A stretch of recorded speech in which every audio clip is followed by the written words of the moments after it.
Hello everyone, welcome to my channel. Today I'm going to show you how to change the color theme in Visual Studio Code. In this tutorial, you'll learn how to quickly switch between different themes to customize the look of your editor. First, go to the top menu and click on the View option. From the dropdown, select Command Palette. Once the Command Palette opens, type Color in the search bar. You'll see an option called Color Theme. Click on it. Now you'll be presented with a list of available themes. Visual Studio Code includes both light and dark themes by default. Typically, it starts with a dark theme such as Dark Modern. If you select a light theme like Light Modern, you'll instantly see the editor switch to a bright white background.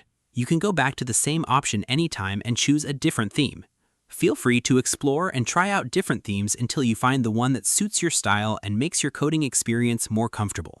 If you found this video helpful, don't forget to like and subscribe for more useful tutorials. Thanks for watching, and I'll see you in the next video.